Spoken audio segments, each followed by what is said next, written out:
Today I'm making a very simple, delicious Aloo Gobi dry sabzi or potato cauliflower stir fry.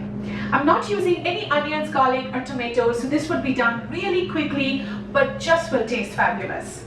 My channel will all about easy to follow and easy to implement, ingredients always displayed on the right and highlighted for each cooking step. If you like my channel, please do subscribe, share and like. So come follow along and cook with me. First I'm going to fry the potatoes. For that I need 4 tablespoons of mustard oil. I'm using mustard oil for this recipe. However, you can use any other oil of your choice. 1 teaspoon cumin seeds, a 1/4 teaspoon of asafoetida or hing. Here I have 4 medium potatoes, about 400 to 500 grams, and 1.5 inches of ginger that I've chopped into long slices. I'm going to add the mustard oil and then let it heat up to a steaming hot temperature till I can see like smoke coming out, and then cool it down a little bit to the temperature I want for cooking. I will now add the cumin seeds and fry this for 30 to 40 seconds.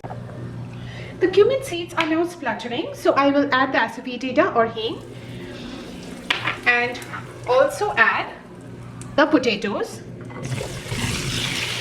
So frying the potatoes in advance this way, what it will help is it will give the potatoes a nice crust. Since it's a dry vegetable, that little bit of crispiness to the potatoes gives the dish a very enhanced flavor. So now we will fry the potatoes for about 3 to 4 minutes. It's been 4 minutes. Now I will add the chopped ginger and fry this for another 3 minutes at a low to a medium-low flame till I no longer get any raw smell of the ginger.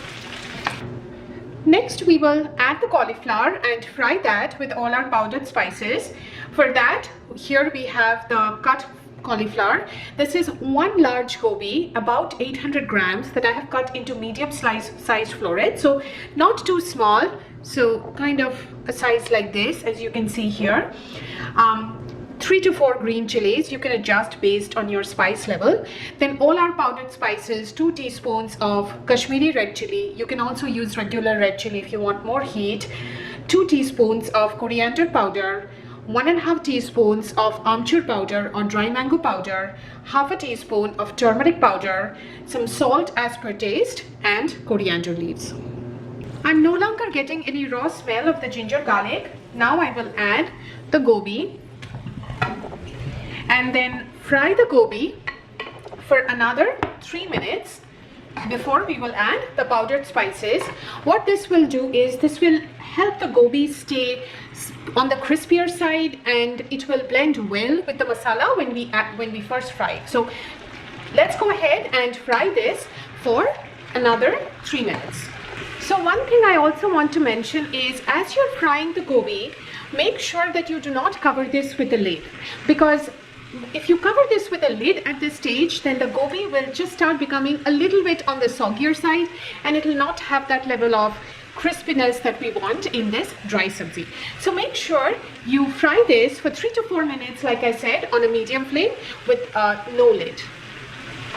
It's been about 3 minutes. Now I will add the green chilies and the powdered spices. So here I'm adding the green chilies, the chili powder, coriander powder, the amchur powder,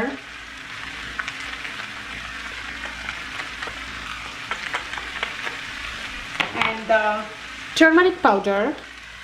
So mix all of this really well with the gobi and fry this for another 1 to 2 minutes at a medium flame. So it's been about 2 minutes. Now what we will do is we will add some salt as per taste.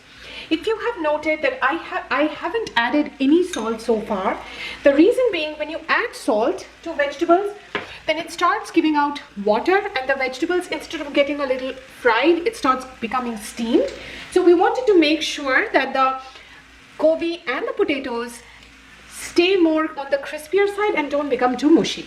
So now I have added the salt and go ahead and mix this well. And now we will cover this with the lid and cook this till the potatoes and cauliflower are completely done. And make sure you keep the flame at medium or medium low and keep stirring occasionally in between. It's been about 14 minutes for me, and the gobi and the potatoes are now completely cooked. The timing is a guideline, so it can take you a little less or more, so please make sure you keep checking for that. Now let's add some chopped coriander leaves. And as you can see, the gobi is completely cooked. I'm going to show you a little bit, like here if you can see, but it's still not become mushy, it's still separate, and the potatoes as well, as you can see here, they're also completely cooked.